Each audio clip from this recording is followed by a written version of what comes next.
నారా చంద్రబాబు నాయుడు గారి నాయకత్వం, నారా చంద్రబాబు నాయుడు గారి నాయకత్వం.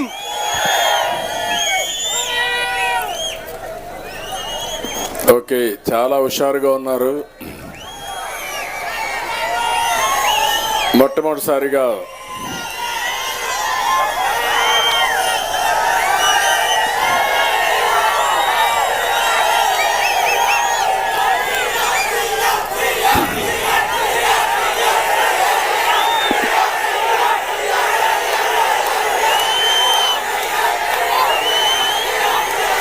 ఇప్పుడు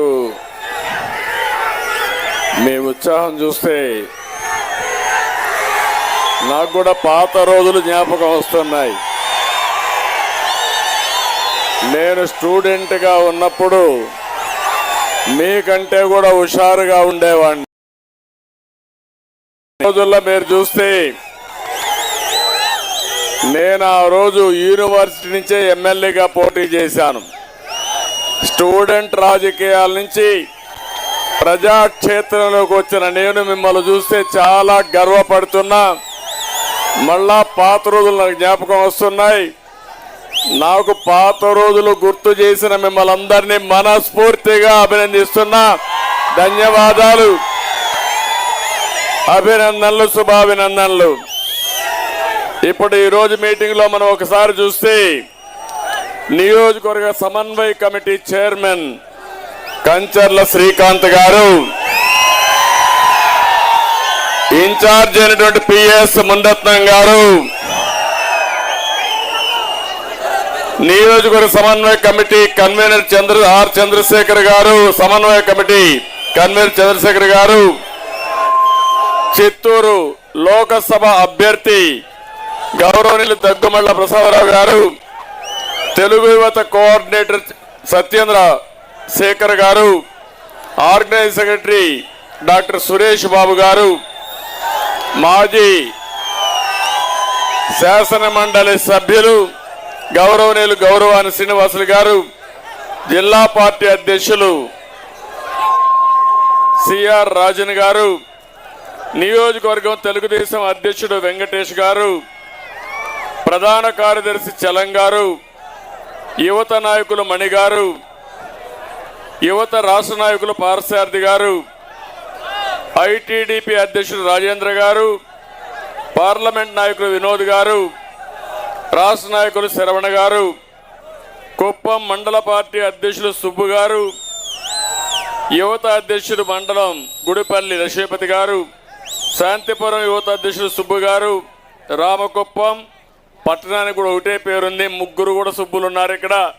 ఆ ముగ్గురికి కుప్పం మండల యువత ప్రధాన కార్యదర్శి సురేష్ గారు, గుడిపల్లి యువత ప్రధాన కార్యదర్శి సురేష్ గారు, శాంతిపురం మండల యువత ప్రధాన కార్యదర్శి శివ గారు, రామకుప్పం వెంకటాచలం గారు, బీసీసీఎల్ అధ్యక్షులు మురళి గారు,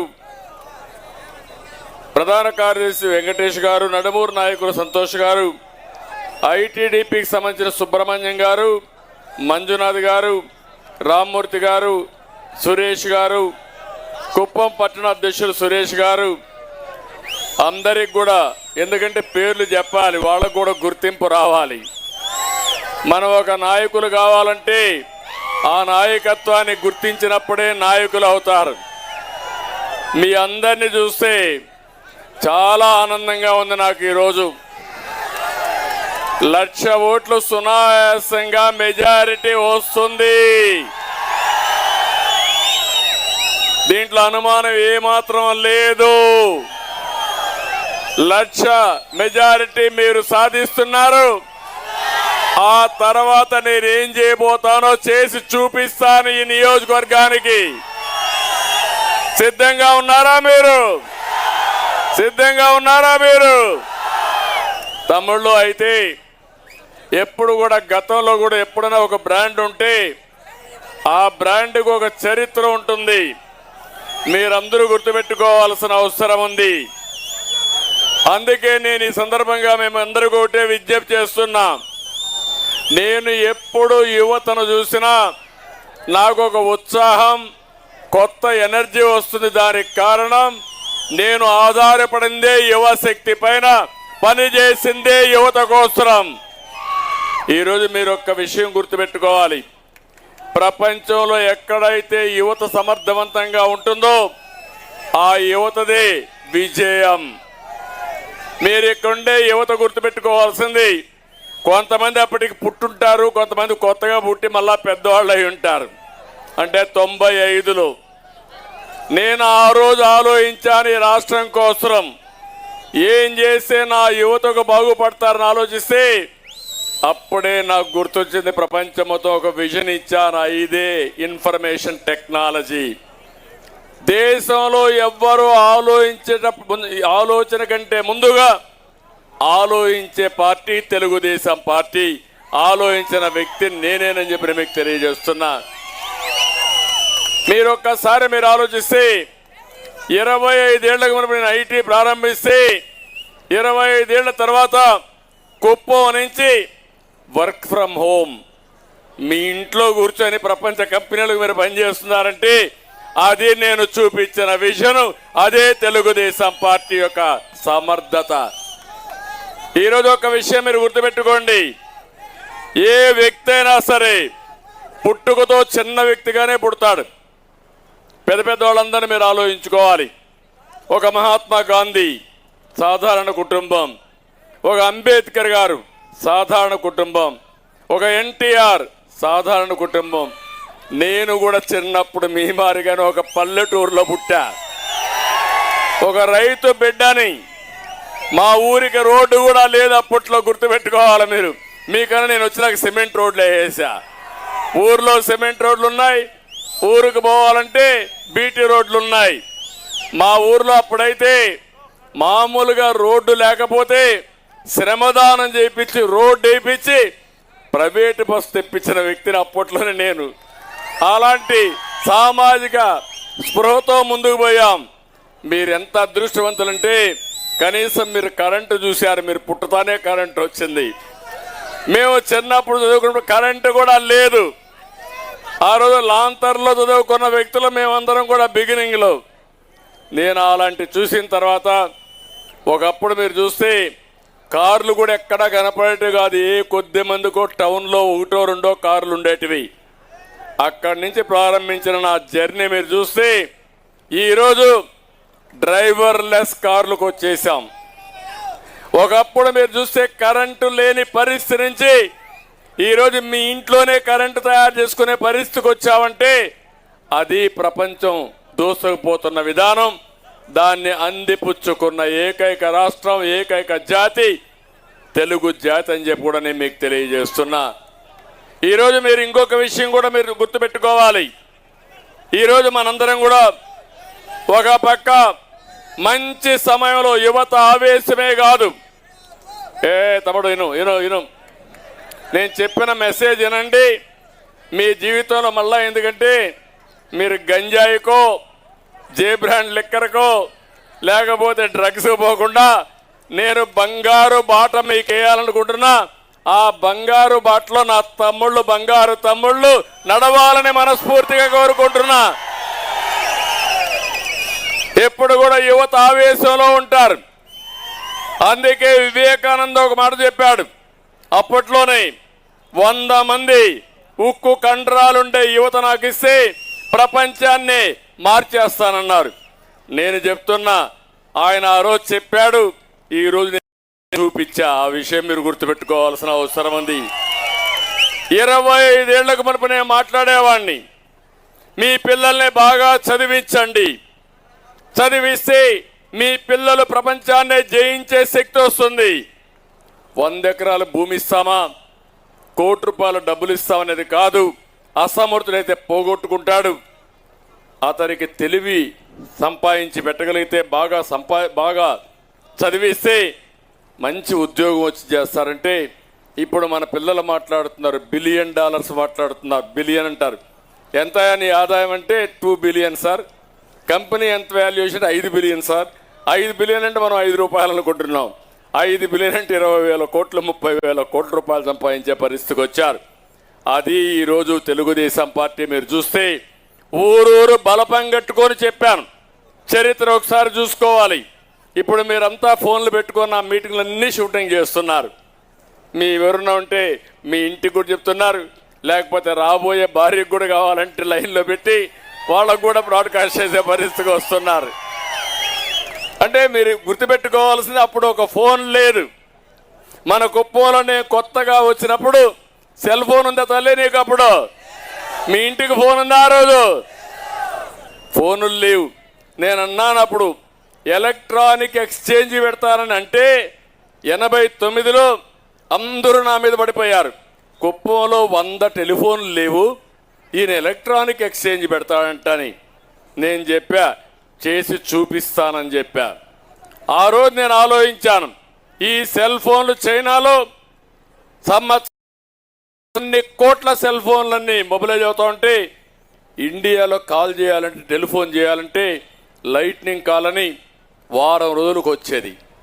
అక్కడి నుంచి నేను గట్టిగా పట్టుబట్టి ఆనాటి ప్రధానమంత్రి వాజ్పేయి గారిని మెప్పించి నేనే రిపోర్ట్ ఇచ్చి ఈరోజు డీరెగ్యులేషన్ అండ్ టెలికమ్యూనికేషన్ సెక్టర్ వచ్చింది. అంటే మీరు గుర్తుపెట్టుకోవాల్సింది, ఆ రోజు మనం ఎవరికైనా ఫోన్ చేయాలంటే బిఎస్ఎన్ఎల్ ఒక కంపెనీ ఉండేది. ఆ కంపెనీకి మనం ఫోన్ చేసి ఆ ఎక్స్చేంజ్లో ఆపరేటర్ మాన్యువల్ ఉండేవాడు. వాడికి ఫోన్ చేసి చెప్తే నాకు ఈ ఫోన్ కనెక్ట్ చేయమంటే వారం తర్వాత మీకు ఫోన్ వచ్చేది. అందుకే అప్పుడు మనుషులు పెట్టి కబుర్లు పంపించేవారు. ఈ విషయం కూడా మీరు గుర్తుపెట్టుకోవాలి, లెటర్లు రాసేవాళ్ళు.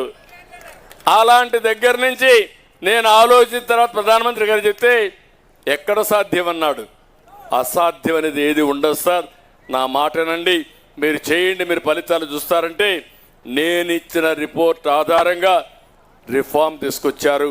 ఈరోజు మా తమ్ముళ్ళన్నీ ఆ సెల్ ఫోన్లు వాడుతూ ఉంటే మెసేజ్ కూడా 1 నిమిషంలో మీ ఇంటికి పంపించేస్తున్నాను. నేను మీటింగ్లో ఉన్నా, మీటింగ్ స్టార్ట్ అయింది, అర్ధ గంటకి మీటింగ్ అవుతుంది, మళ్ళా ఇంటికి ఏ టైంకి వస్తానో మీరు చెప్పే పరిస్థితికి వచ్చేసారు. మా తమ్ముడు ఫుల్గా గుండెలో నన్ను పెట్టుకున్నాడు. చాలా సంతోషం తమ్ముడు. అలాంటి వాళ్ళు చూసినప్పుడు నాకు అనిపిస్తుంది, నా మీద నమ్మకం ఆ తమ్ముళ్ళకి. అలాంటి తమ్ముళ్ళ కోసమే నా జీవితాంతం పనిచేస్తున్నా. తీసుకుందాం పక్కన మళ్ళా అట్లా కూర్చో, ముందుకు రని, ముందుకు వచ్చి ఆ పక్క కూర్చొని తీసుకుంటాను, మీటింగ్ అవుతానే తీసుకో. కాబట్టి నేను మిమ్మల్ని అందరినీ కోరేది, ఈరోజు మనం గుర్తుపెట్టుకోవాలి, ఇలాంటి దూసుకుపోయే ప్రపంచంలో, ఆధునిక యుగంలో, నాలెడ్జ్ ఎకానమీలో మన రాష్ట్రం ఎక్కడుందో ఒక్కసారి మీరు ఆలోచించుకోవాలి. యువత మేలుకోండి. రాష్ట్రంలో పెట్టుబడులు లేవు, పరిశ్రమలు లేవు, ఉద్యోగాలు లేవు, ఉపాధి లేదు. అలాంటి పరిస్థితుల్లో శక్తివంతమైన యువత నిరాశ నిస్పృహలతో ఏం చేయాలో ఆలోచించకుండా వీలైతే వేరే రాష్ట్రాలకు, వేరే దేశాలకు పోతున్నారు. రాష్ట్రంలో మాత్రం ఎలాంటి అవకాశాలు లేకుండా పోయే పరిస్థితి వచ్చింది. నేను అందుకే మిమ్మల్ని అందరినీ కోరుతున్నా, మీ జీవితాల్ని చీకటిమయం చేసిన ఈ జలగని ఇంటికి పంపిస్తారా లేదా అని మిమ్మల్ని అడుగుతున్నా. సిద్ధంగా ఉన్నారా అని మిమ్మల్ని అడుగుతున్నా. మోసాలు దిట్ట ఈ జలగా. మీరు ఎన్నికల కంటే ముందు చెప్పండి, ఏం చెప్పాడు ఆ రోజు మీ దగ్గరికి వచ్చి? యువత మేలుకోండి, మొత్తం చేస్తానని చెప్పాడా లేదా? జనవరి 1వ తారీఖున జాబ్ క్యాలెండర్ ఇస్తా అన్నాడా లేదా? మీకు ఇచ్చాడా? మీకు 5 ఏళ్ళు అయింది, ఒక్క జాబ్ క్యాలెండర్ రాలా. వస్తుందని నమ్మకం ఉందా మీకు? ఇంకా రెండోది నేను అడుగుతున్న, ప్రతి ఏటా డిఎస్సి అన్నాడా లేదా? పెట్టాడా డిఎస్సి? ఇప్పుడు పోతూ పోతూ ఇప్పుడు డిఎస్సి పెడతానంటాడు. ఇంకో పక్క మీరు చూస్తే ఆయన మాత్రం వేల కోట్ల రూపాయలు సంపాదించాలి. ఆయన పక్కనుండే దొంగలు వేల కోట్ల రూపాయలు దోచేయాలి. మీకు మాత్రం 5,000 రూపాయలు ఇచ్చే వాలంటీర్ ఉద్యోగం, లేకపోతే ఫిష్ మార్ట్లో ఉద్యోగం, అంతే కదా, మటన్ కొట్లో ఉద్యోగం. అంటే ఇదేనా మన జీవితాలని మిమ్మల్ని అడుగుతున్నా. మొన్న ఒక మంత్రిని చూశాను, మాజీ మంత్రిని. ఆయనంతా కూడా సర్వ్ చేస్తూ హోటల్లో వైఎస్ఆర్ కాంగ్రెస్ బోర్డు అంటే మిమ్మల్ని అందరినీ సర్వర్లుగా తయారు చేస్తానంటున్నారు. నేను కంప్యూటర్ ఆపరేటర్గా నాలెడ్జ్ ఎకానమీలో అగ్రస్థానంలో ప్రపంచంలో మిమ్మల్ని పెట్టాలనుకుంటే ఈ దుర్మార్గులు మిమ్మల్ని నిర్వీర్యం చేశారు. చాలా బాధేస్తుంది, తపనేస్తుందని చెప్పి కూడా నేను మీకు తెలియజేస్తున్నా. దీంతో ఏమైంది? ఖాళీగా ఉండడు ఎప్పుడు అంటాం idle man brain is a devil workshop అని, అవునా కాదా? అందుకు మీరేం చేశారు? గమ్మను ఉండి ఉండి ఏం చేయాలని ఆలోచించకుండా ఒక జే బ్రాండ్ ఒక క్వార్టరో హాఫ్ బాటిలో వేసుకోవాలనుకున్నారు. ఇది సాధ్యం అవునా కదా? పని ఉంటే పని మిమ్మల్ని ఆకుపై చేస్తుంది, పని లేనప్పుడు ఇలాంటి అలవాట్లకు అలవాటు పడతాం. అది ఎక్కువ రేట్ అయింది. 60 రూపాయలు వసూలు చేసే జే బ్రాండ్ ఇప్పుడు 200 రూపాయలు చేశాడు. కల్తీ మద్యం ఇష్ట ప్రకారం రేట్లు పెంచారు. ఇంకో పక్క సరసమైన ధరకు గంజాయి వదిలిపెట్టాడు. మన రాష్ట్రంలో గంజాయి పంట అఫిషియల్ పంట అయిపోయింది, అవునా కాదా? కిరాణా కొట్లో దొరుకుతా ఉంది లేదా గంజాయి? ఎక్కడైనా దొరుకుతా ఉంది. అంటే ఏంటి రాష్ట్రం అంటే యువతని పెడుదారిన పట్టించే మార్గం తీసుకొచ్చారు. ఇంకో పక్క నిన్నే చూశారు, డ్రగ్స్ కూడా తీసుకొచ్చారు. బ్రెజిల్ నుంచి 25,000 కేజీల డ్రగ్స్ ని విశాఖపట్నం పోర్టుకు తీసుకొచ్చారంటే వీళ్ళు ఎంత దుర్మార్గులో మీరు ఒక్కసారి ఆలోచించుకోవాల్సిన అవసరం ఉంది. అందుకే నేను ఒకటే చెప్తున్నాను, మన రాష్ట్రంలో ఉండే యువతకు విజ్ఞప్తి చేస్తున్నా, మళ్ళీ మీ భవిష్యత్తుకు భరోసా ఇచ్చే బాధ్యత నాది. రేపు ఎన్నికల్లో వైఎస్ఆర్ కాంగ్రెస్ పార్టీని చిత్తుగా ఓడించి ప్రజలకు వాస్తవాలు చెప్పాల్సిన బాధ్యత మీది. తమ్ముళ్ళు, ఇంకొక విషయం మీరు చూస్తే మొన్ననే 2019లో నేను సర్వీస్ కమిషన్లో ఉద్యోగాలు పిలిచాను. అవి కూడా గ్రూప్ 1 సర్వీసెస్ అయ్యి, అంటే డిఎస్పీలు, అదే మరి సబ్ కలెక్టర్స్. దానివల్ల ఐఏఎస్ అవుతారు, ఐపీఎస్ అవుతారు. 2019 నేను పెడితే వీళ్ళు వస్తానే మార్చేశారు.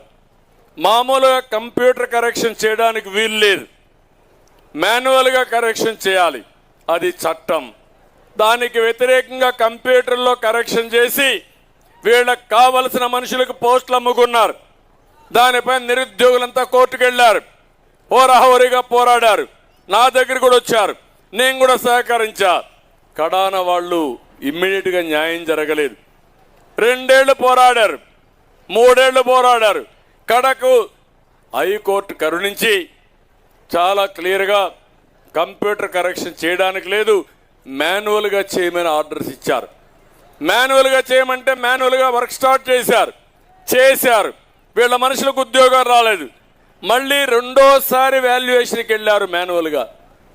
మీరు గుర్తుపెట్టుకోవాలి, మళ్ళీ యువతంతా మళ్ళా హైకోర్టుకి వెళ్ళారు. మీరు చెప్పారు, మాన్యువల్ కరెక్షన్ చేశారు, మళ్ళా దాని మీద ఎన్నికిపోయి మళ్ళా మాకు ఉద్యోగాలు ఇవ్వకుండా అమ్మేసుకున్నారని మళ్ళా పోతే హైకోర్టు క్షుణ్ణంగా పరిశీలించి తప్పు చేశారని వాతలు పెట్టే పరిస్థితి వచ్చారు.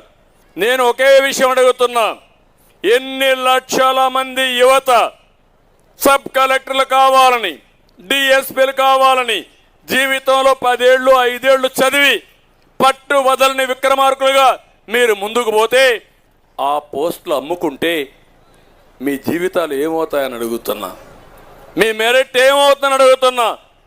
అందుకే ఈ రాష్ట్రంలో ఉండే యువతంతా ఆలోచించుకోవాలి. మీకు ఉద్యోగాలు ఇవ్వడం లేదు, ఉద్యోగాలు వచ్చే అవకాశం లేదు. ఇంకో పక్క మీ ఉద్యోగాలు అమ్ముకునే పరిస్థితి వీళ్ళు వచ్చారంటే మీ భవిష్యత్తును అమ్మేస్తున్నారు. ఆ విషయం మీరు గుర్తుపెట్టుకోండి. నేను అందుకే మొన్న చెప్పాను, ఖబర్దార్ జాగ్రత్తగా ఉండాలి. జగన్మోహన్ రెడ్డిని హెచ్చరిస్తున్నా, సర్వీస్ కమిషన్ చైర్మన్ ఆ రోజు పనిచేసిన వ్యక్తిని హెచ్చరిస్తున్నా, మా పిల్లల భవిష్యత్తును అంధకారం నెట్టిన మిమ్మల్ని శిక్షిస్తా, వదిలిపెట్టను, ఖబర్దార్ జాగ్రత్తగా ఉండమని హెచ్చరించానని చెప్పి కూడా నేను మీకు తెలియజేస్తున్నా. కానీ ఈ హెచ్చరికలు వీళ్ళు భయపడరు.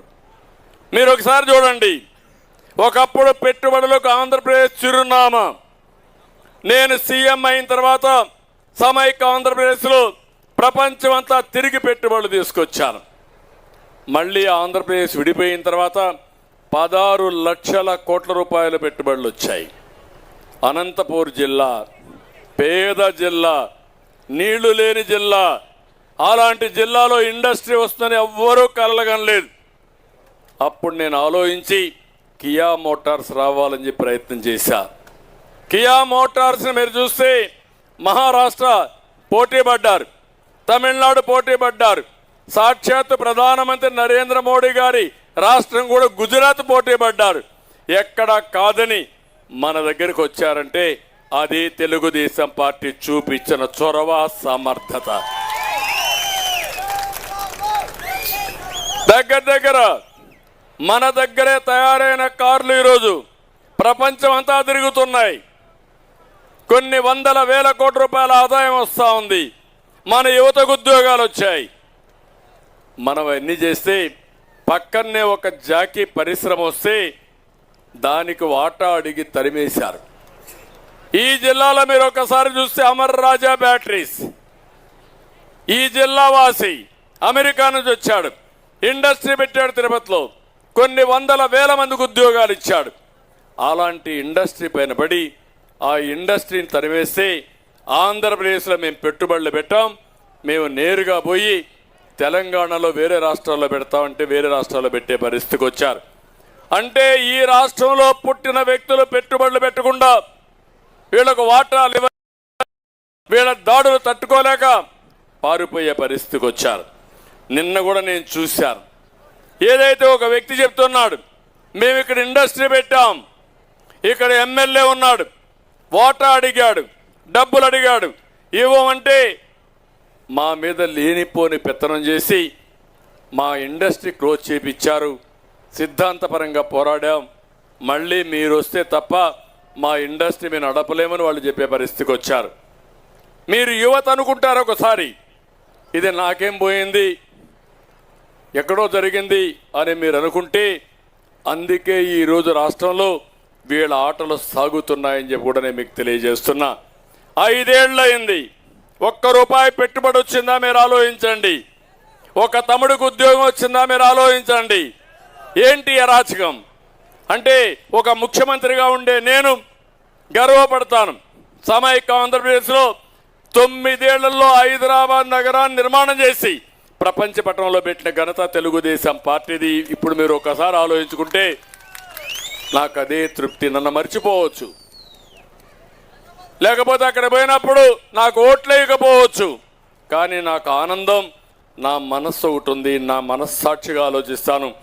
ఎయిర్పోర్ట్లో దిగితే నా పేరు చెప్పరు, కానీ అది చూసినప్పుడు నేనే చేశానని గర్వపడతాను. జాతి తప్పకుండా గుర్తుపెట్టుకుంటుంది. ఒక కియా మోటార్ దగ్గరికి పోయినప్పుడు ఇప్పుడు బుకాయిస్తారు, కానీ వాళ్ళ మనసుకు కూడా తెలుసు ఎవరు తెచ్చారు, ఎట్ట తెచ్చారు వాళ్ళకు కూడా తెలుసు.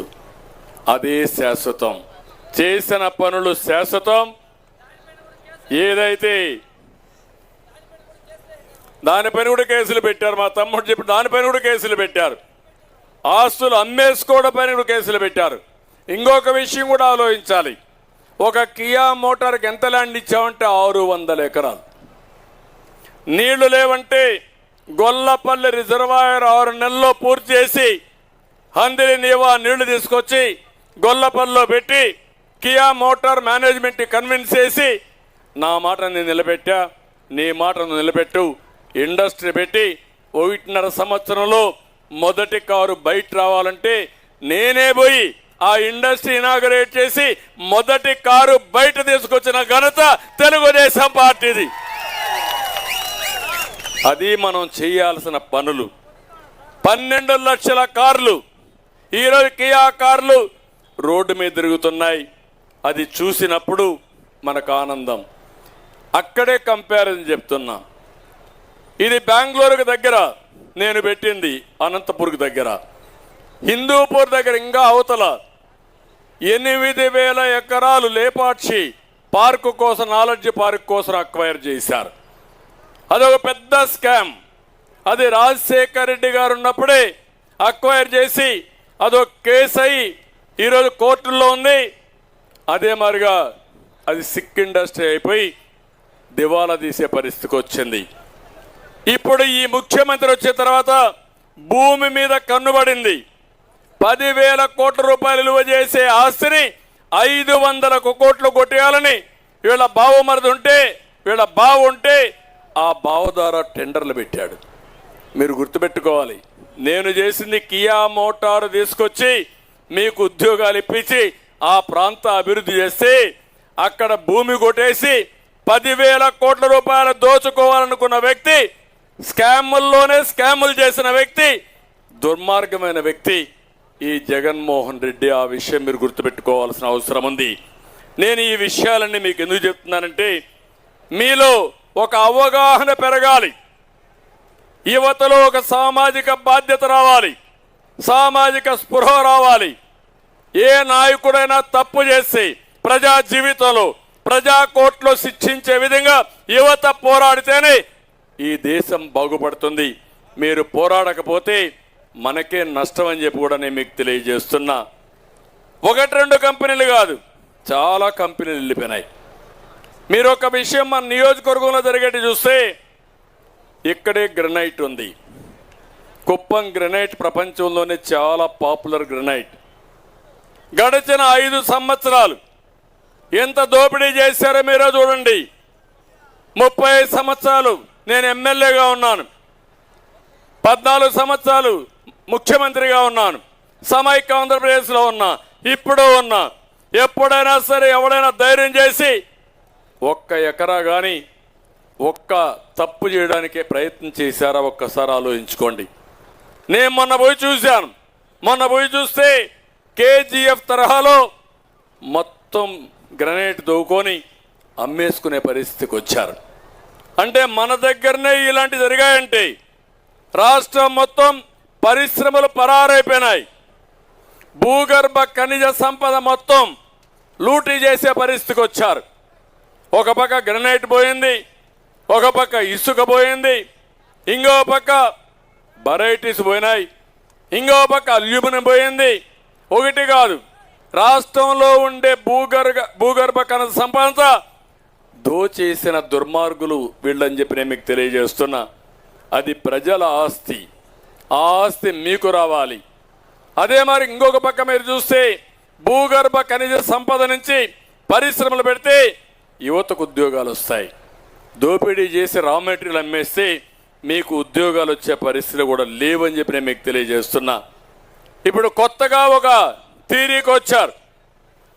వీళ్ళకి లిక్కర్లో డబ్బులు వచ్చాయి, మద్యంలో అది ఒక స్టాచ్యురేషన్కి వచ్చేసింది. దాని తర్వాత గంజాయి అమ్మి డబ్బులు సంపాదించుకోవడానికి వీళ్ళ మనుషులు ముందుకు వచ్చారు. దానిపైన ఏమీ మాట్లాడే పరిస్థితులు వీళ్ళు లేరు.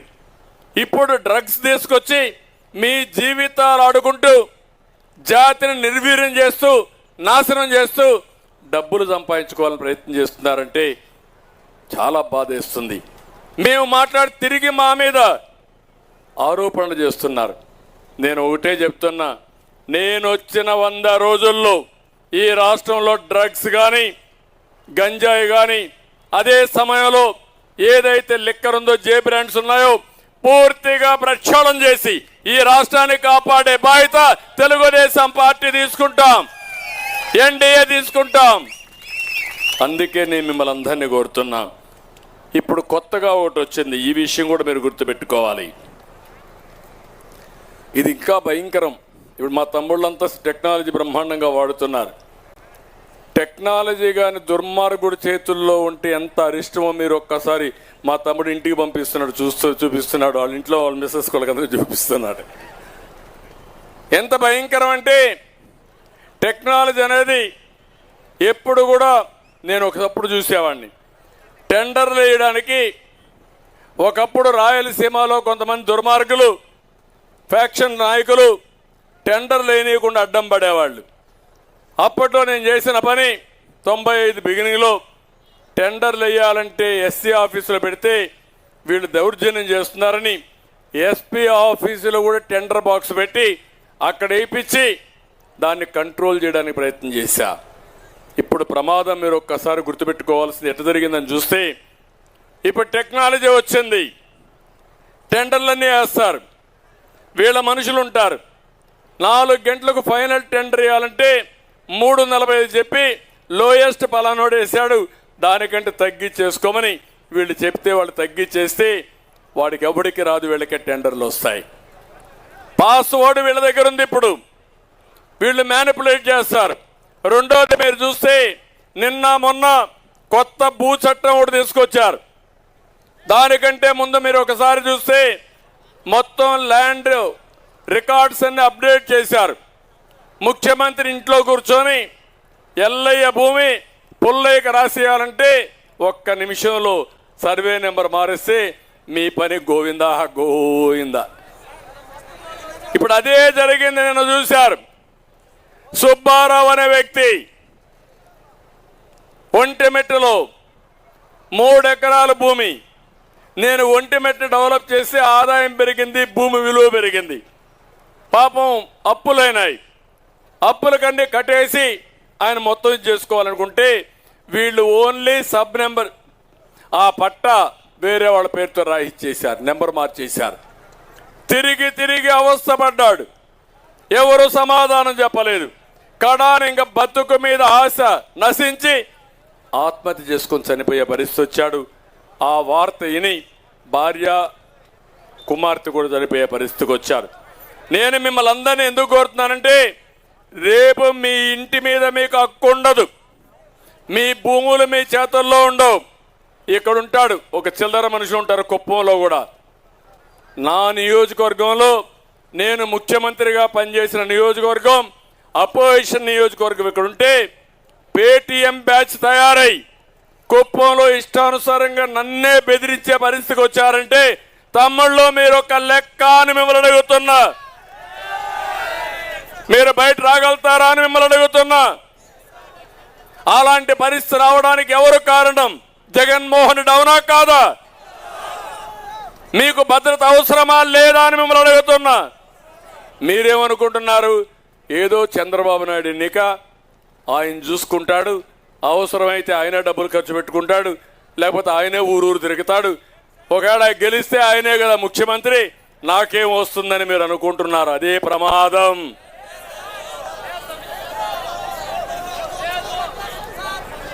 మీరు ఇక్కడుండే వాళ్లే కాదు, రాష్ట్రంలో ఉండే యువత ఓటేయడానికి సిద్ధంగా ఉన్నారు. కానీ ఎదురు తిరగాల్సిన అవసరం ఉంది, తిరుగుబాటు చేయాల్సిన అవసరం ఉంది. వైఎస్ఆర్ కాంగ్రెస్ పార్టీని చిత్తుగా ఓడించి జీవితంలో ఎప్పుడు ప్రజా జీవితంలో ఉండకుండా, ప్రజాక్షేత్రంలో ఉండకుండా చేయాల్సిన అవసరం ఉంది. చూసారా, ఇప్పుడు ఎడుగుడు ఫోన్ చేస్తారు.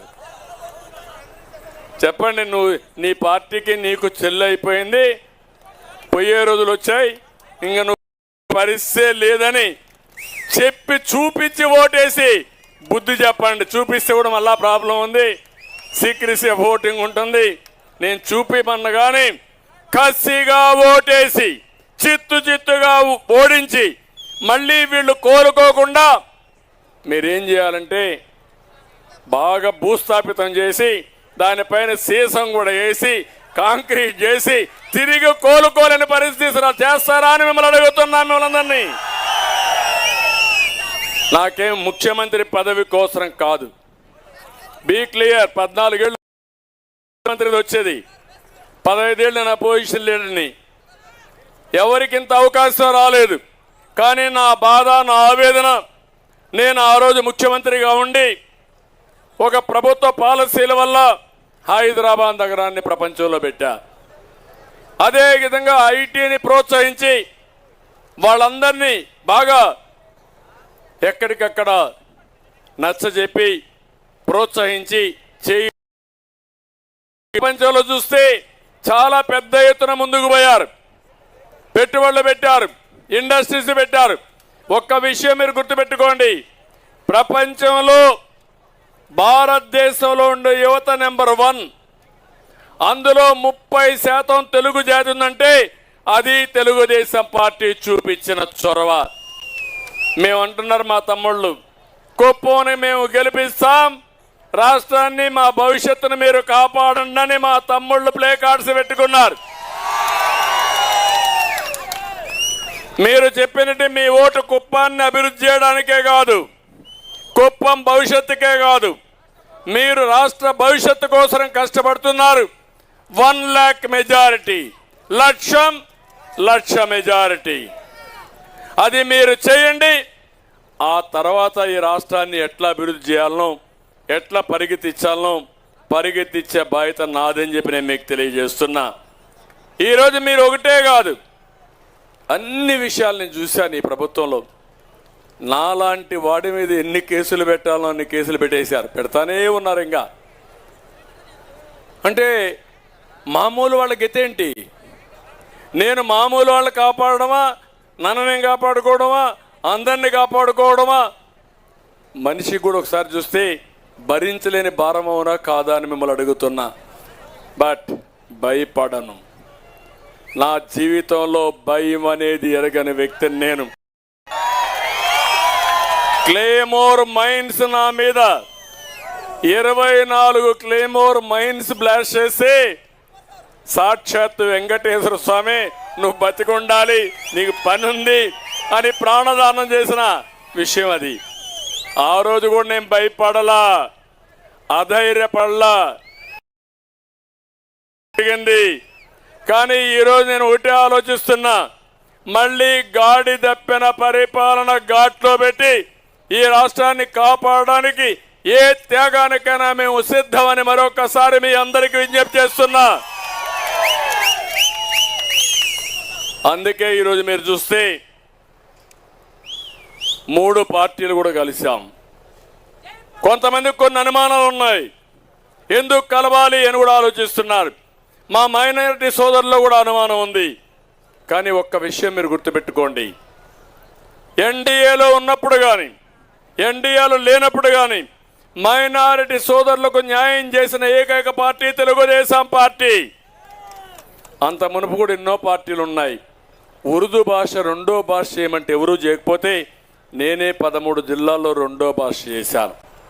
మైనారిటీ సంక్షేమం కోసం ఎన్టీ రామారావు గారు మైనారిటీ ఫైనాన్స్ కార్పొరేషన్ తీసుకొచ్చాడు.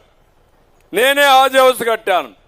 ఆజ్ హౌస్ కట్టిన తర్వాత రాష్ట్రం విడిపోతే కడప, విజయవాడలో 2 ఆజ్ హౌస్లు కట్టాం. ఎన్నో కార్యక్రమాలు మౌజములకి, ఇమాములకి ఆందోళన ఇచ్చిన పార్టీ తెలుగుదేశం పార్టీ. ఏ పార్టీ ఇవ్వాల? షాదీఖానాలు కట్టాం. అదే మరిగా రంజాన్ తోఫా ఇచ్చాం. ఈ విధంగా మీరు చూస్తే ఆడబిడ్డలకు పెళ్లిళ్ళ కోసం 50,000 రూపాయల ఆర్థిక సహాయం చేసిన పార్టీ, మైనారిటీ ఆడబిడ్డల్లో పెళ్లిళ్ళు చేసిన పార్టీ తెలుగుదేశం పార్టీ. ఈ 5 సంవత్సరాల్లో ఈ పార్టీ ఏం చేసింది? ఒక్క మైనారిటీకి 1 రూపాయి ఇచ్చారా అని అడుగుతున్నా. ఇంకో పక్కన మాట్లాడుతున్నారు బీజేపీతో పొత్తని. 5 ఏళ్లు మీరు చేసింది ఏంటి? అన్ని మీరే, అన్ని వాళ్ళు ఇచ్చిన పాలసీలన్నీ మీరే పార్లమెంట్లో సపోర్ట్ చేశారు. కాబట్టి ఇవన్నీ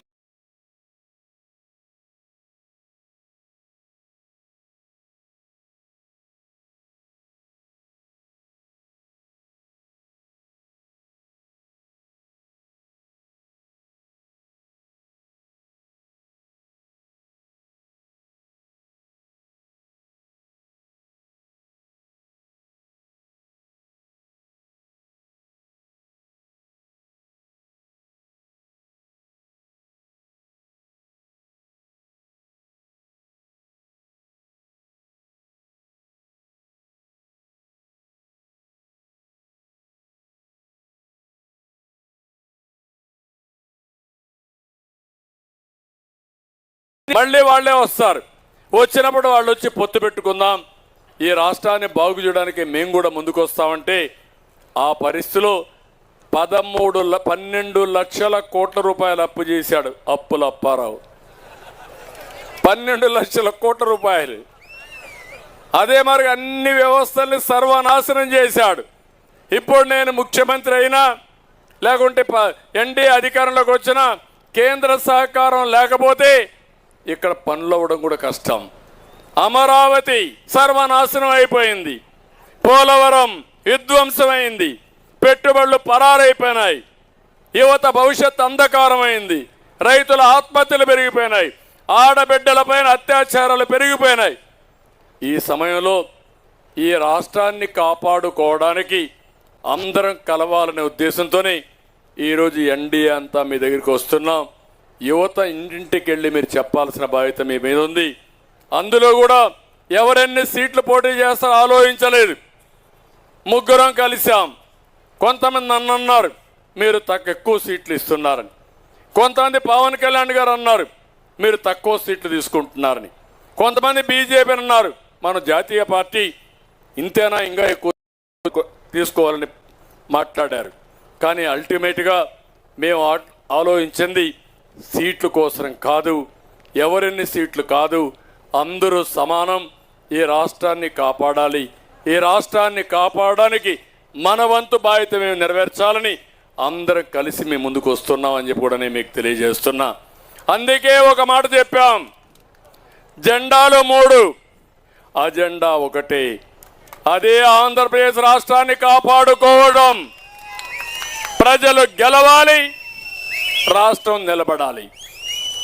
ఆ రాష్ట్రం నిలబడినప్పుడు మా తమ్ముళ్ళ భవిష్యత్తు బంగారు భవిష్యత్తు కావాలి. చేసే బాధ్యత నాది. ఎయిర్పోర్ట్ వస్తానని చెప్తాను. నిన్ననే మీరు ఒకసారి చూస్తే ఇంకొకసారి నేను ప్రపంచమంతా బ్రాడ్ పిక్చర్ చెప్పాను. మన రాష్ట్ర భవిష్యత్తు చెప్పాను. కుప్పం భవిష్యత్తుకు వద్దాం.